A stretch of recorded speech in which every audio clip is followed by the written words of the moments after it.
할렐루야. 사랑하는 성도님들, 주님의 은혜 가운데 평안하게 잘 지내고 계십니까?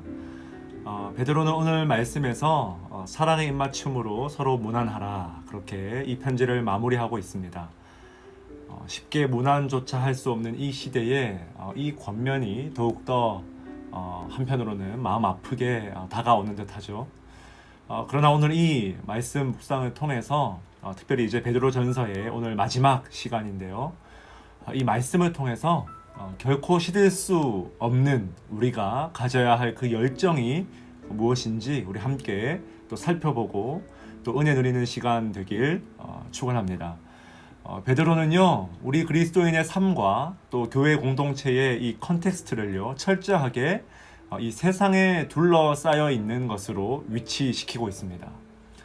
어떤 외딴 섬에 이렇게 동떨어져 있는 것이 아니라요, 우리끼리 은혜 받고 우리끼리 그저 좋은 공동체가 아니라 세상의 이 한복판에서 분투하는 성도, 치열하게 싸우는 그런 교회의 모습을 우리에게 보여주고 있습니다. 오늘 말씀 13절에 보니까요, 택하심을 함께 받은 바벨론에 있는 교회가 너희에게 무난하고, 그렇게 베드로가 말하죠.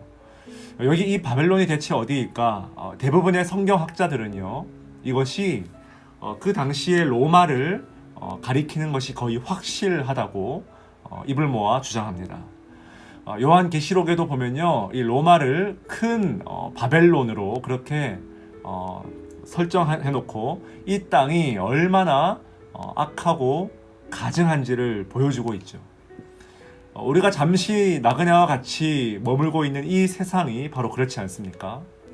화려하지만 더럽고 음란하고 가증하며 상상할 수도 없는 핍박과 악행이 비일비재하게 일어나며 불경건한 소식들이 날마다 충격적으로 들리는 바로 그런 장소죠. 바로 이곳에 교회가 있고, 바로 이곳에 그리스도인들이 나그네이자 제사장으로서 살아간다는 것입니다.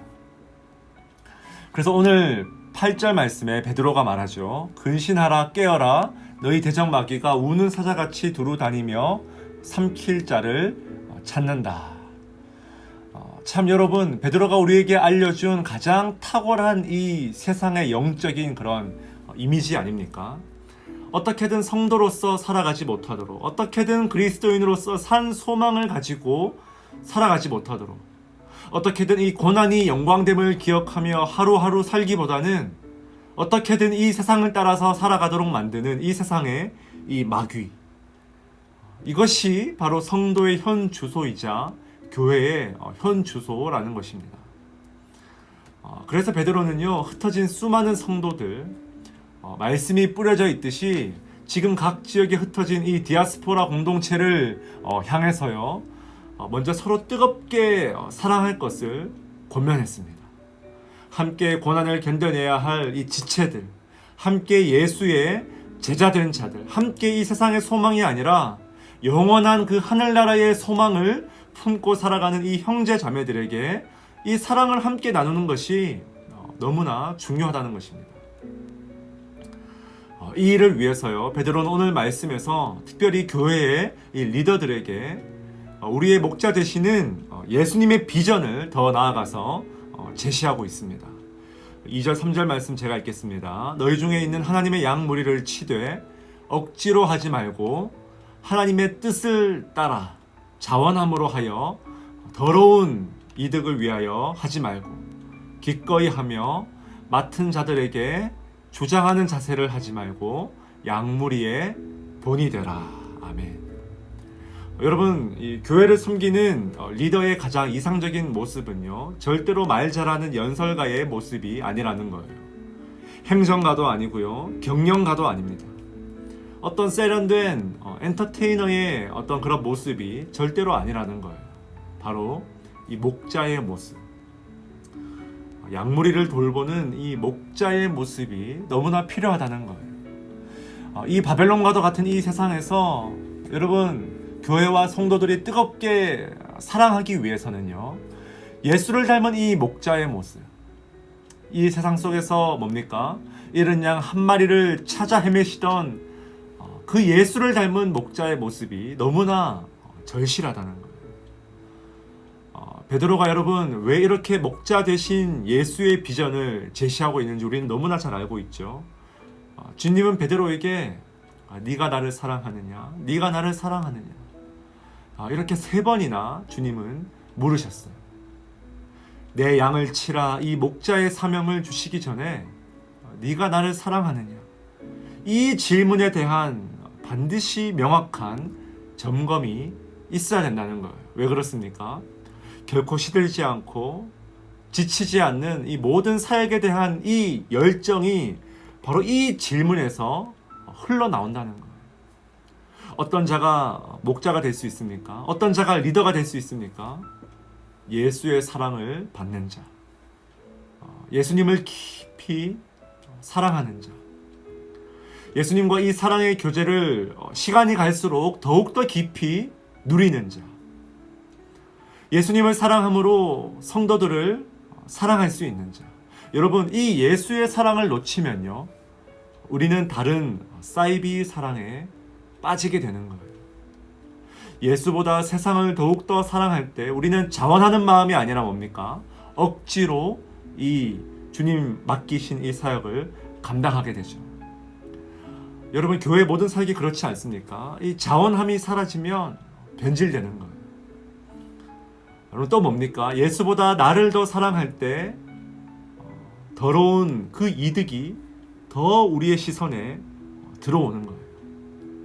예수보다 나를 더 사랑할 때 남들 위해 군림하려는 이 악한 목자의 모습이 드러나게 된다는 것입니다. 그래서 우리는요, 날마다 예수를 제외한 이 사이비 사랑에 빠지지 않도록 늘 우리 자신을 영적으로 점검해야 합니다. 결코 시들지 않고 결코 변하지 않고 지치지 않는 모든 영적인 열정이 바로 이 큰 줄기에서부터 흘러 들어온다는 거예요. 사랑하는 여러분, 이 시들지 않는 이 열정을 가진 자에게 우리 주님은 결코 시들지 않는 영광의 관을 선물해 주십니다. 우리 4절 말씀인데요. 그리하면 목자장이 나타나실 때에 시들지 아니하는 영광의 관을 얻으리라. 아멘. 목자장. 여러분 참 재밌는 표현이죠. 신약 성경에서 딱 이 구절에서 한 번만, 오직 베드로만 쓰고 있는 그런 표현입니다. 예수님을 가리켜서 목자장이다. Chief Shepherd. 목자장이라는 거예요. 히브리서에서도 이 예수님을 양들의 큰 목자시다. 메가 셰퍼드다. 그렇게 말하고 있죠. 이 목자장이신 예수님께서 자신을 가장 닮은 이 목자들에게 이 시들지 않는 영광의 관을 주시는, 여러분 이 장면을 여러분 영적인 눈을 들어서 한번 상상해 보십시오. 그 순간이 여러분 기대가 되지 않으십니까? 목자장 되시는 우리의 이 주님이 우리를 안아주시면서 성도로서 이 바벨론과 같은 세상에서 나를 사랑하는 마음으로 한평생을 살다 온 우리에게 이 영광의 관을 주시는 바로 그 장면, 세상의 그 어떤 것과도 비교할 수 없는 이 영광의 관이 저와 여러분을 기다리고 있는 줄 믿으시기 바랍니다. 이 영광을 사모하며 여러분 오늘도 결코 시들지 않는 이 산소망의 사랑의 열정으로 오늘 하루를 살아갑시다. 예수의 사랑에서부터 흘러나오는 그 지치지 않는 열정으로 오늘 하루를 살아냅시다. 이 말씀으로 승리하시는 저와 여러분 우리 모두가 될 수 있길 주님의 이름으로 축복합니다. 우리 계속해서 이 말씀 붙들고 기도하며 우리 각자 주님 주신 마음을 가지고 기도하며 나아갑시다.